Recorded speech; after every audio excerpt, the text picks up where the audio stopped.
When you sent me packing down Green River Valley, I knew that if you couldn't then... Hey, this is Adam with Mile High Stash, the podcast that asks what 5 albums you would take to a remote Colorado cabin in the event of a zombie apocalypse, armed with only food, water, and a crank-powered Victrola. Today our guest is Andy Thorn, the great banjo player from Leftover Salmon. Leftover has been a Boulder institution for over 30 years, and Andy is my favorite musician who's ever been in the band, for sure. Not just what he brings to Leftover with his banjo, but his beautiful solo work as well. He has a bunch of albums out under Andy Thorn, and his recent album of instrumentals is inspired by a fox that keeps coming back to his house in the foothills of Boulder. Actually, his last 2 albums, but the most recent one is a instrumental record that I just love. And, you know, Andy's whole laid-back, hilarious personality is really awesome. And I've heard a lot of people in Boulder recently say that he's their favorite part of Leftover. There are a lot of parts of Leftover to choose from, and it's great how they have all these, you know, different sort of stars in the band that have separate solo careers. I was really happy to have Andy stop by my house recently for a chat about music and foxes. Speaking of foxes, if you're in Colorado this weekend, I am seriously coming out of my public speaking shell by hosting a live recording of Mile High Stash with the amazing ladies of Fox Feather, Longmont's incredible Fox Feather, who will be playing 2 sets and getting interviewed by nervous me in between. That is Saturday, April 1st at number 38 in Denver. It's free. It's a live recording of Mile High Stash featuring Fox Feather. Come by and say hello, take part in the Q&A. That would be great. Or just drink a beer with me. I'll certainly need one to get up there. All right, here's my conversation with Andy Thorn of Leftover Salmon. He rolled down Lee Hill to talk with me. And in between tours with Leftover, Andy is playing a benefit for the Future Arts Foundation at the Rayback in Boulder, April 27th, with members of Yonder Mountain Strings Band. The opening act at the Rayback on April 27th will be another veteran of Mile High Stash, Bonnie Sims of Big Richard and the Bonnie and Taylor Sims Band.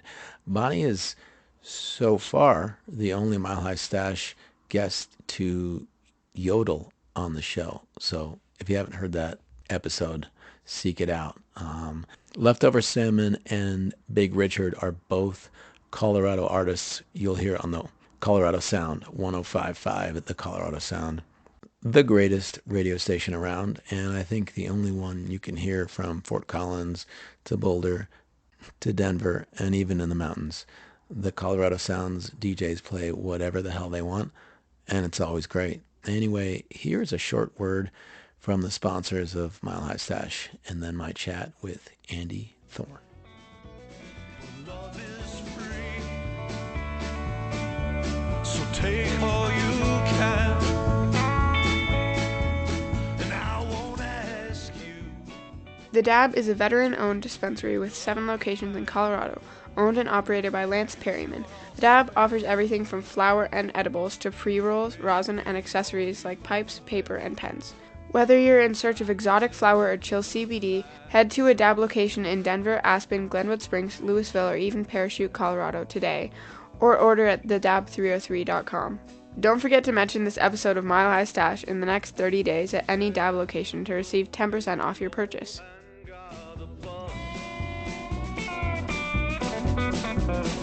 Take all your armies from my blood. Since I don't really know anything about you besides your music, like, where are you from? I grew up out in North Carolina. Oh, yeah? The land of bluegrass. And was that something that was big in your family? Not exactly. My family really liked bluegrass, though. And my mom was from West Virginia, and my dad was from New Jersey. So they're not really from North Carolina. Yeah. But they're big bluegrass fans, so we grew up going to some bluegrass concerts in Durham, North Carolina, and there was always a lot of bluegrass coming through town because it's huge there, you know. And when did you first pick up an instrument? I was taking piano and guitar lessons, you know, probably piano lessons pretty early, and I started messing with the guitar sometime maybe around 10. But then when I bought a banjo at my neighbor's yard sale, I really got into the banjo. What age was that? That was when I was 12. When you were 12? Yeah. And I don't think I wasn't like, oh, I've got to get a banjo. I love banjos. I just sort of ended up with this instrument because it was $50 at my neighbor's yard sale, and kind of became infatuated with it because it seemed really unique and fun. And was that like accepted among your friends, or was it like what are you doing with this? What is this thing? I don't know if I really took it out that much. It was sort of something I messed with at home. Yeah. But by the time I was in high school, I had a little band with my friends, and people did really like it. Yeah. By that point, I think banjo was starting to be kind of cool. Not as cool as it became after Oh Brother, Where Art Thou and all that stuff. I can't remember what year that was, but I was in high school in the late 90s, you know, and graduated 2001. So banjo was definitely starting to be kind of hip and cool. Yeah. And when you picked it up, did you start to get immersed in all the old music? Yeah, I think getting the banjo at the yard sale is what drove me to look into all the music. I already did like bluegrass and had gone to like a Seldom Seen concert, and I'd seen Doc Watson and some of the people that came through regularly that my parents were big fans of. But I really started getting into banjo-driven music because I got the banjo and discovered Bella Fleck and Tony Trishka and all those people. I just recently got into the song called Ruby, Are You Mad at Your Man? Nice. You know this? Yes. Oh my God, it's like punk rock country. That is like punk rock. I believe that's the Osborne brothers. Yeah. Fucking just phenomenal. The vocals on that are totally crazy. And Sonny Osborne on banjo. I think he just passed away last year. Oh. I think Billy Strings plays that song too. He probably does. Yeah. Yeah, that is a hell of a song. Tell me about your journey from North Carolina to Colorado, and also, you know, it's obvious when you look up Andy Thorn on Spotify or anywhere else that you had a solo career, and then there was the Leftover thing, you know. So if you could give me the Cliff's Notes version of that. I've always loved Colorado. I used to come out here with scouts when I was in high school, I think. So I'd like hiked 14ers and been camping out here. I've always been an outdoorsy guy. Yeah. So like Colorado always had this thing. I wanted to go out there and ski and see the mountains. And then also growing up in North Carolina as a fan of bluegrass bands, as I started to become more of a hippie kid, I became fans of the jam bands, and I actually saw like Leftover and String Cheese at Merlefest. You remember that well? I do remember that, and I loved it. I was like, wow, this is like what I love to do, like bluegrass, but mixed with some improv and some jamming, and they're having a lot of fun on stage. They're not wearing suits. They're smiling their asses off. They're smiling. They're having a great time. So that's what I really remember about seeing those two bands at Merlefest that year in like 95 maybe. Yeah. And I knew they were from Colorado, so you're like, wow, I've got to go out to Colorado and see what's going on with the music scene. So I've always wanted to go. And on a ski trip in 2003, we drove all the way to Durango. Our friend worked at the mountain resort there, and he got us free lift tickets. And we ended up meeting Anders Beck, who's the dobro player in Green Sky Bluegrass now. We met him at the music store, and he was just working at a music store at the time, and became friends. And he said, let's jam while you guys are in town. I've got this bass player buddy who ended up being Travis Book from the String Dusters. So we hung out with them for like 3 days and jammed. And then they convinced me to move out there that summer. So I spent that whole summer in Durango, and we did the Rocky Grass band contest at the end of the summer, and we won. Whoa. So it was pretty cool. And I won the banjo contest. No shit. So that was 2003, and we're like, hell yeah, let's do this next summer because we have a gig at Rocky Grass. So we did it again, and it was really amazing. I love those guys, but I was sort of scared to move to Colorado full time, I guess. So after I graduated, I ended up in Larry Keel's band for a few I didn't years. know that. That was an amazing time because those guys really know the roots of the music, and they know how to mix the roots with the jam in a way that you don't really see in Colorado as much because they're really immersed in it. He's like from Virginia. Yeah. Grew up with all the real raw bluegrass. So he kind of brings more of that stuff. So the 2 years with him, I learned a lot about that style.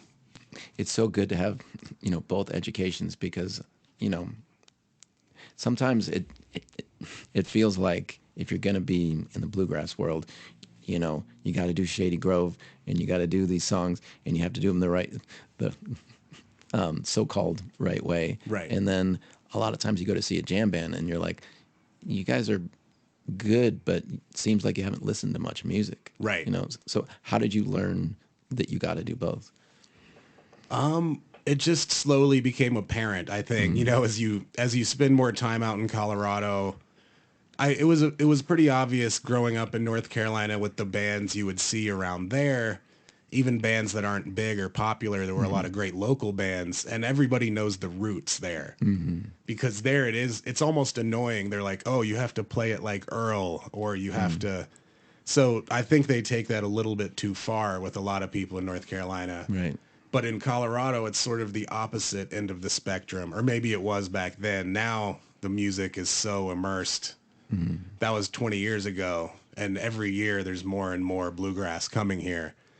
But somehow, like, between those two cultures, I've figured out how to try to keep the roots alive while jamming. Yeah. Or that's what you're I'm still trying to figure that out. Do you feel like that's almost your job in Leftover Salmon, is to be that connection since you're playing the instrument you play? I guess it sort of is. And I'm always, my banjo playing is always going to go back to the roots, but I'm fairly progressive these days, and I'm not very traditional at all. Even back then I wasn't. People in North Carolina would think that I played too much hooly-hoo. Hooly-hoo? As one guy. I wish I could remember this guy's name. Great banjo player. He said, "Man, you like that hooly-hoo." I have never heard this term before. I gotta start using that. That means jamming. Yeah. Well, some people call it noodling. Yeah. I think that's it is noodly. But anyways, going back to Colorado, all those experiences happened before I even joined Salmon. Right. So I was back in North Carolina, kind of did Larry Keel, and then that sort of wore me out. That was my first real time on the road. And I was like, wow, the road is really hard. We toured pretty hard with that band. We drove around a lot. So I took a few years to go back to my local band, Big Fat Gap, before I heard about an opening in the Emmett Nershey band. Oh, cool. That I got recommended for. And I was ready to move to Colorado at that point. Yeah. And I drove out in my station wagon. Been here ever since. Nice. Yeah. We'll talk about the hooly-hoo in a few minutes. Nice. But so the theme of this podcast is that people, mostly musical artists, but not only, come on and I ask them about themselves. I want to hear your story. But also interspersed is 5 albums that you would choose if you were in a scenario where there was a zombie apocalypse, and you can't. Unfortunately, you're not with your kid, and the fox might not even be there. But you're somewhere like Ward or something like that, and you're in a zombie cabin. Apocalypse up in Ward, Yeah, for sure. Yeah, it's already a zombie apocalypse. Just kidding. We love the Wardos. I mean, especially on the 4th of July, when they have the fireworks battle. Oh, I live right up there, so I'm always going through Ward. And so all you have there is food and water and a old crank-powered Victrola, so no power. And you can take 5 vinyl albums. So we like to ask, what is your first choice? First choice I was going to go with is John Prine. Oh, yeah? These are all albums I have, actually. Yeah, that's Although perfect. put my record player away since the baby came. Oh. But yeah, John Prine, Tree of Forgiveness. Oh, wow. That album is special. The final album. It's the final album. It's kind of, I mean, it's sort of about dying, and it's Yeah. about your life, and it's a little introspective.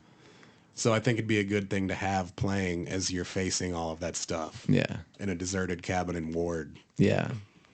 A lot of people, I think the Pogues and John Prine have been the two most chosen artists on the show. And Nice. It does seem like if you're in the worst situation possible, you'd want to hear John Prine's voice. Yeah. It's like a hopeful album while also facing your own death and looking back at your life. And yeah, it makes you feel good, I think. Yeah. About it all. So I don't know why I was surprised. I mean, I've been in bands that have opened up for Leftover, and it's got the bluegrass thing and it's got the jammy thing. So when I heard that you had an album inspired by the Fox, which we could talk about that too, I didn't expect it to sound almost like something Andrew Bird would do. Like, it's just these instrumentals, and for me, it's somewhere up between an instrumental virtuosic like Andrew Bird album and the instrumentals on the first Fish album. I believe so. Junta with Yeah, You I Enjoy love that Myself and all that. Some of it kind of reminded me of that Very too. cool. So how did you decide to do an instrumental album? Because I know the one before wasn't instrumental. Right, it wasn't. I guess it really was inspired by the Fox, and that the whole new album is clawhammer banjo. Okay. Other than 2 songs, which are kind of slow finger picking, but I almost do no clawhammer in the band. That's when you take your picks off and you strum. So you're sort of doing lead and rhythm at the same time. So that's what I really like about it, and that's what I do more around the house, because you're playing lead and rhythm at the same time, so it sort of fills the space a little bit better. Yeah. And there's something about the 3-finger banjo picking as well that's flashy, It's fast, and you're improving, and I really like doing that style, but there's a tiny bit of pressure that comes along with it. You're like, oh, what am I going to do? With this clawhammer stuff, it's kind of more just melody and rhythm. And with old time, each time it comes around, you're more like trying to get more in the rhythm and more of the melody in a tiny different way, and get this rhythm like so good you can't help but dance or feel it. Yeah. So that's what this album is more like, and it was really fun because of that. And yeah, I didn't think it needed words.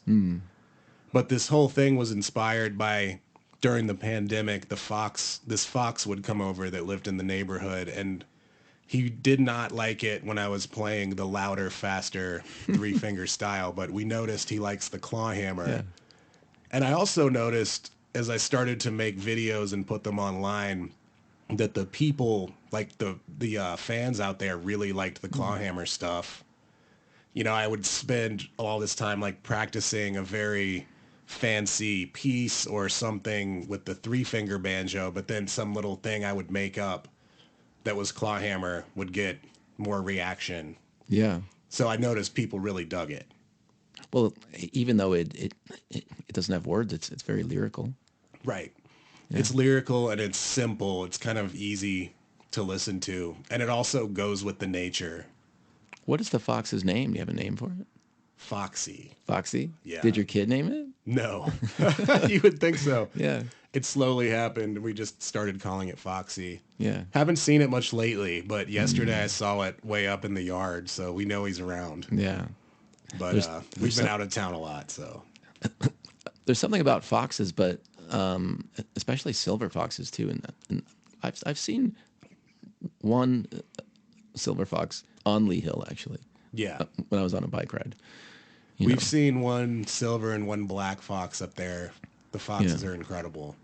My kid is now 13, but used to be obsessed with foxes and would have like a fox shirt and a fox, we had a fox birthday party one time. It was all fox themed. Yeah, we have fox everything. Yeah. Every gift is fox related because of all the posting about foxes we've done. The album right before that was also inspired by the Fox, and it says, Yeah, that one is Fox Songs and Other Tales from the Pandemic. That was one we recorded at home. And we just had, it was all, that one's all lyrics, and it was all songs we wrote during the pandemic. It was kind of about getting pregnant and never leaving the house. yeah, That was basically, and hanging out with the Fox a lot. yeah, But after that one came out, this one video of an instrumental tune that I played to the Fox went viral.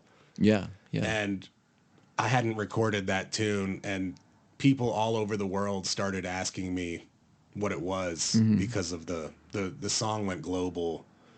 The video did, and all these people. So I was like, I've got to record this song. And just recorded. I went back through all my videos where I would go out at sunrise and improv something in this open tuning that's really easy to improv in, and I would kind of recall that one, and I got them all together and recorded them. yeah. Jay Elliott recorded it, actually. And I think he's done some of the gas pop stuff too. Yeah. He's great. What studio was that in? It was at his home studio. Oh, that was his home studio. Yeah. Great place. Yeah. So this episode of my podcast, Mile High Stash, is sponsored by a great place we were talking about before that sells, I mean, I'm not really in this world much, but flour and Resin. And also the third one Edibles? is edibles. There you go. This is like a trivia thing. Can you name the three? And they also, the Dab is what it's called, and they have a lot of locations all over Colorado. And they also said last night, Lance from the Dab said that if you listen to this episode, go in, mention that you listened to the Mile High Stash episode with Andy Thorn from Leftover Salmon, 10% off. Wow. Yeah. I'm going to go in and get that deal. But the reason that I mention that is that there's a song on that album that's called Blazing New Frontiers. Yeah. That was on an album I made a couple of years ago out in North Carolina. Yeah. And that one is about my wife's journey in the cannabis industry. Yeah, tell us about that song. Yeah, it was really fun. We think she was the first licensed broker in the country. Wow. Because she was doing brokering back when it was kind of a gray area. And there was no license for brokering, actually. So she started to think she needed one, and she went to the MMED and said, can I get a license for this? And they thought that it was the first one they'd ever given out. They were like, oh, we've never licensed anyone for this, but we will. Yeah. So based on that, we think she was the first one in the country. Wow. But anyways, it was a little poem that I found that she wrote about her weed dealing days. Yeah. You know, it's like running around Colfax, Federal to Pearl, 20 grand in a pack, just a mountain girl. So I thought the lyrics really fun, and I just turned it around and made it a song about her. And it's got some activism in it too. It's asking Congress to. Exactly. It's saying we're the first state to go legal, or I don't remember. Yeah, it's asking Congress to make it legal everywhere. Yeah. Yeah. As they should. Yeah, and it's talking about how the legal side has gotten crazier and crazier. You know, God, I'm trying to remember the lyrics, and unless I'm flowing in them, I can't. But yeah, you need, it's like, got to have a barcode on every bag and stuff like that, you know. It's taken away some of the fun. Yeah. Yeah. Well, it's fun to have really good weed. So. Yeah, yeah. When I was a kid in Pittsburgh and smoking pot in freshman, sophomore year of high school, it was just, you got stoned, and it was like, this is nice. Like, not that much different from having a couple beers.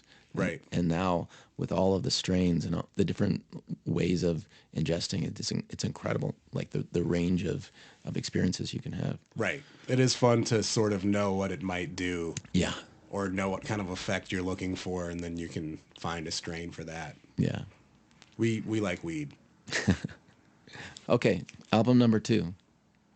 Oh, okay. Yeah. So definitely need a little hip hop in there, and I love Mac Miller, so I'm going to go nice. with. Speaking of Pittsburgh, what was that last album called? Circles. It's an incredible album. Yeah. And it's another one where the lyrics are very introspective, kind of sad. You're like, is this guy, like, I think that album was put out after he died. Yeah. Yeah. But a lot of the lyrics, whatever he was going through, they're really speaking about dying and facing your own death and stuff like that. So, but the music is awesome, and the production is killer. Don't take bad drugs, kids. Just don't take pills. Smoke weed and you'll be powder fine. drugs. Psychedelics are great. Yeah. We're not sponsored by any psychedelics, or I would say go. Not yet. Give it a year. It is almost legal now. Yeah.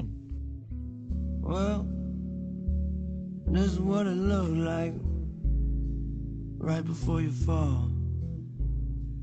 Stumbling around, you've been guessing your direction.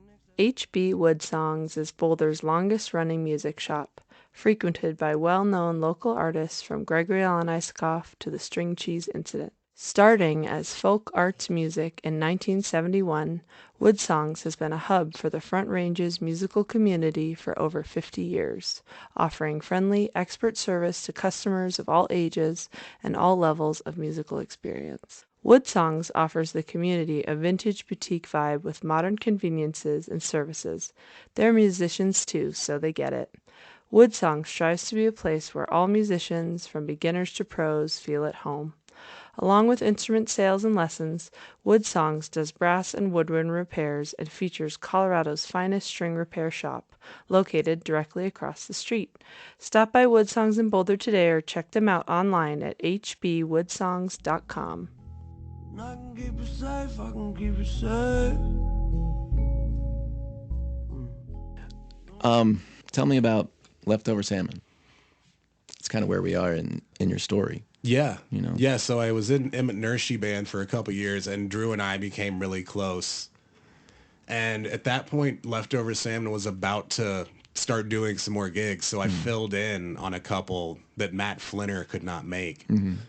And I think he wasn't really all in, so they brought me in, and it was a slow, how's it going to go? But pretty quickly, they invited me to join for real, and we started making a new album, which was their first album in like 8 years, and it was really exciting back then. We were just coming back out, and I actually got the title track because I had an unnamed instrumental, and they knew what they wanted to name the album, so it got called Aquatic Hitchhiker.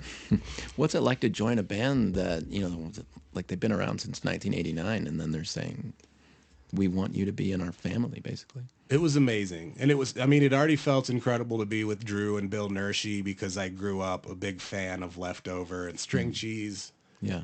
But joining Leftover was just a whole nother level of excitement because we were starting to do some really big stuff.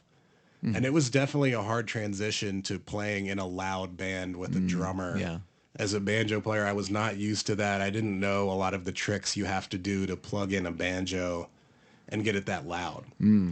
You've got to like stuff the inside of your banjo so it doesn't feed back, and then getting used to that difference of tone, you kind of have to play completely differently. So it was a little bit of a struggle, but I think it flowed really well personally. Yeah. And it was awesome. And did you learn all that stuff on your own, or did you have somebody say, hey, this is what you got to do? I asked a lot of people, and the guys in the band knew because they're all, you would always see the banjo player taking the resonator on and off to put this or that inside and mute it. Yeah. So everybody helped out, and, sound guys have ideas. It's still something I'm chasing, is trying to get a banjo to sound good plugged in. Yeah. They just don't, But my electric banjo sounds killer. I didn't even know. See, this is how I didn't even know there was an electric banjo. Yeah. It sounds sort of like a banjo, but it plugs in a little better, and it sounds a little more natural. But I love both, and playing both in the band are super fun. Yeah.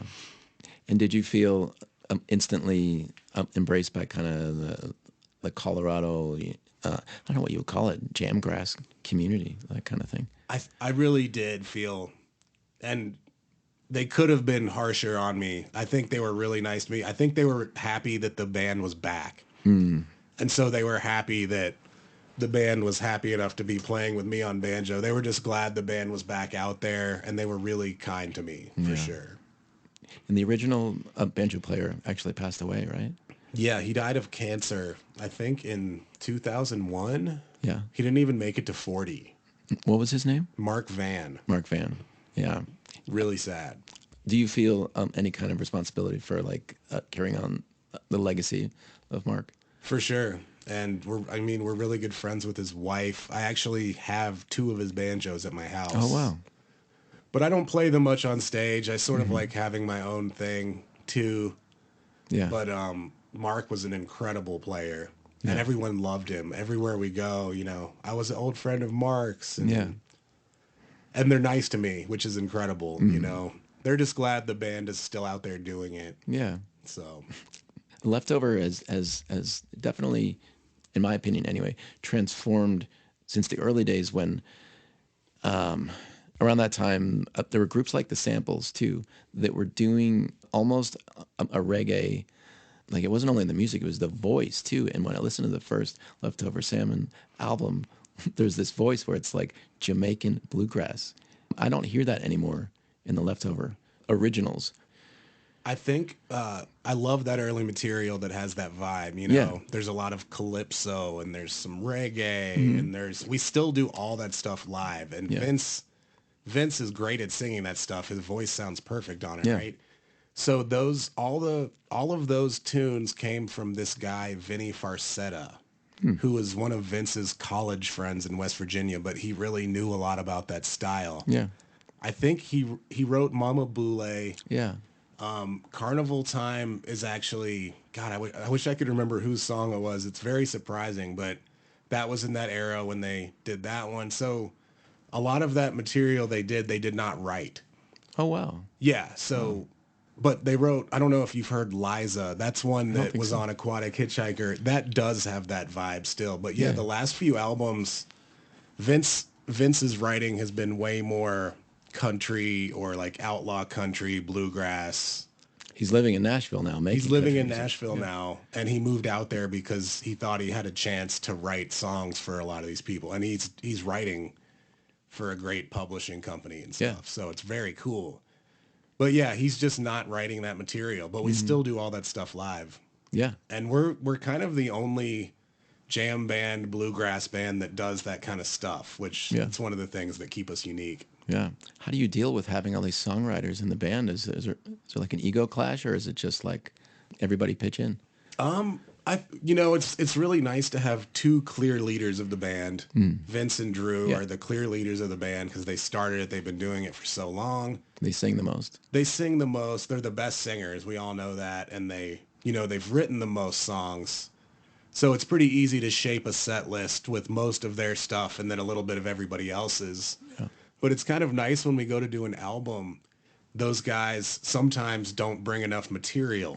So that's how we end up getting more of our stuff. Like I'll usually get 2 songs per record, which is pretty good for kind of a sideman type guy Yeah. who's not a lead singer. I don't think or George anything. Harrison even got that much. Right. So usually I'll get like 1 vocal and 1 instrumental tune, and I'm quite happy to get that many on there, Yeah. you know, but sometimes I also think, oh, would an album be stronger and more cohesive if only those guys were the lead singers? I don't know, but That's some of the charm of the band, though. yeah, that's some of the So, charm of the band. Because in the original days, they probably were the only 2 singing on the albums. But I mean, it just shows how cool they are. They're letting all of us sing songs Yeah. on the records now. So give me your albums 3 and 4, if you can. Okay. Oh, I was gonna go with an instrumental album, the very first David Grisbin Quintet. Oh, nice. Tell me about this album. It's incredible. I think it's self-titled, just David Grisbin Quintet. What year was it? In the 70s? It was the 70s, maybe 1970. But really what makes it so incredible is the guitarist on it, Tony Rice. Do you know him? No. Oh, man.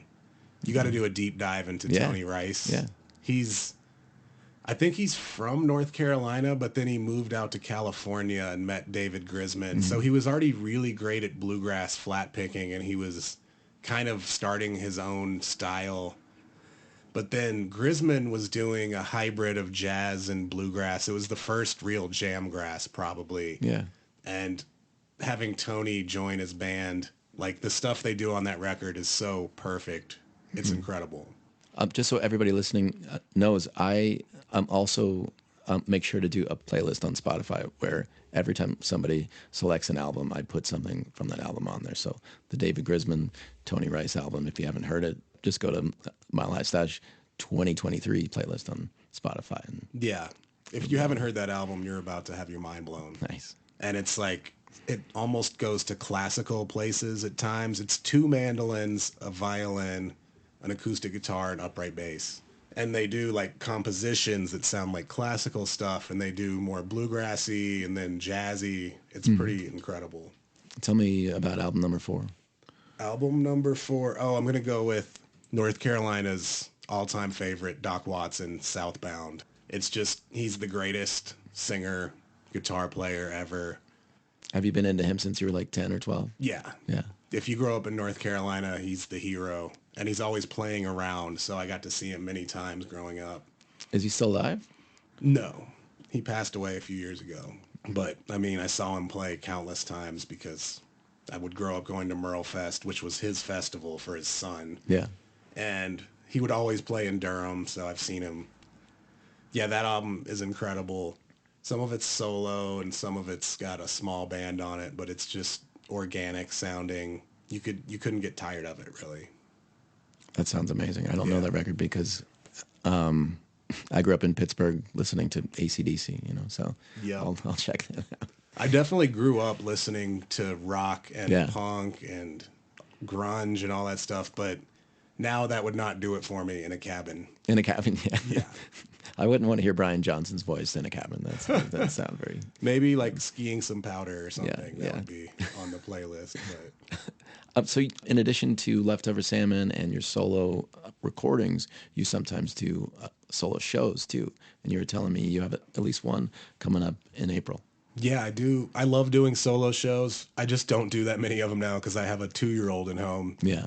So I don't do as much of it. I didn't even do a tour for this latest album I put out. I just kind of do online stuff, and that feels okay now. But I'm really excited to have a few local things coming up. I'm going to be at the Rayback Collective April 27th with Adam and Ben from Yonder Mountain. Oh, beautiful. And that's for the Future Arts Foundation, who raises money to like give kids instruments, and they do all this great stuff. So we're really looking forward to that. Travis Albright from Future Arts is actually going to come on the podcast sometime soon. And we have played some of their events. We did the one at Mackey with I believe it was the final Paper Bird show ever. Wow. Sadly. Yeah. But if you want to check out the Bluebird Music Festival and everything Future Arts does, that's definitely something to check out. That's that same week, actually. Yeah. That's. I think we're playing Rayback on a Wednesday, and then by that weekend, the Bluebird thing is going on. Yeah. What is your set list like at a solo show? It's really fun. I get to sing a lot more of my originals. Yeah. In Salmon, I get to do like 1 or 2 a show, so it's really fun to sing a lot of my originals. I've done a lot with Adam from Yonder Mountain, so we have a lot of stuff together that we know. Yeah. We'll do a lot of their old Yonder songs and stuff that they don't get to do in Yonder very much. And Adam plays clawhammer too, so we'll do like double clawhammer. Yeah. And I'll also play fiddle on this show, which is kind of my guilty pleasure. I love playing fiddle. Oh, wow. I'm not the best, but I have a lot of fun. Yeah. So I'm looking forward to it. It's exciting. Do you put the fox on the guest list for every show, just in case? I do not bring the fox. That's my new most commonly asked question at festivals. They're like, "Did you bring the fox?" No, it's a wild fox. Yeah. Foxes would not seem as magical if they were always around and you always saw them. Yeah. There's something about just seeing it, and especially when you're with your kid and you go, "Oh, there's a fox right there." People might think it's a pet at this point. Yeah. I think a lot of people do. It is not a pet. It's a wild fox.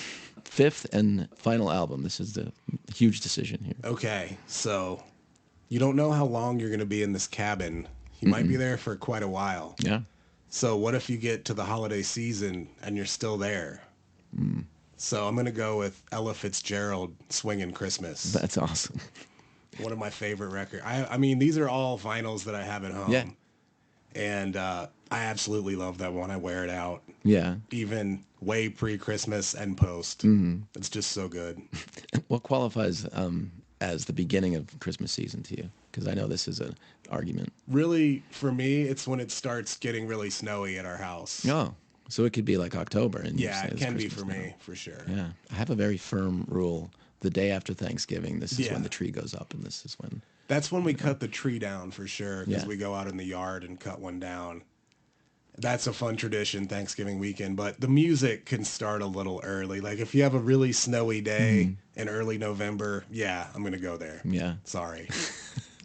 I had a lot of fun this year. I play Christmas carols on my banjo, Yeah. and I do videos of that, and people love it. So I think I'm going to try to make a little holiday album next year. I was going to ask you who did the art for the instrumental album, because it's gorgeous. That was a local artist who lives in 4 Mile named Morgan Mandala. Okay. She goes by. So she worked at Helping Hands with my wife when they were like 22. Yeah.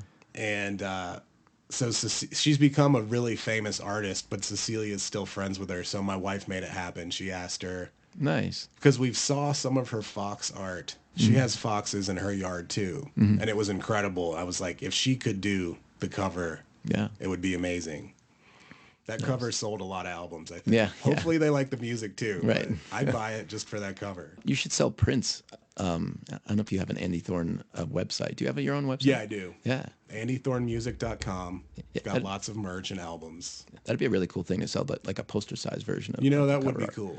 I guess this year I wanted people to just buy the album. Right. So maybe next Christmas.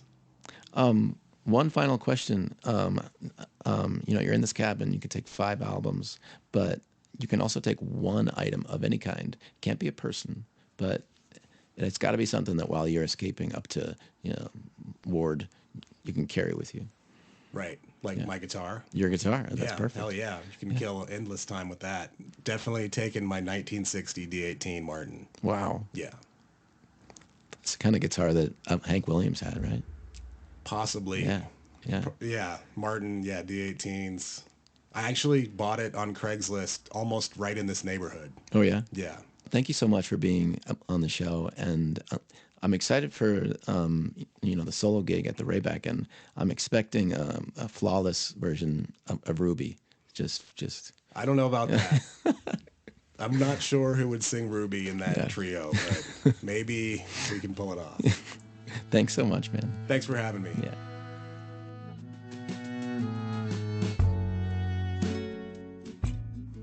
That was me and Andy Thorn of Leftover Salmon talking about weed and foxes and music with the support of the Dab, Wood Songs, and the Colorado Sound. Andy will be at the Rayback in Boulder on April 27th, and I'll be recording a live episode of Mile High Stash this Saturday, April 1st at number 38 in Denver. That's at 7 p.m., and it's free, and it's going to be weird. Until then, enjoy all the hooly-hoo you want. You got a word to say, it's hanging by a thread. I know you think you gotta be brave, but there's nothing but a sleigh inside your head. Oh,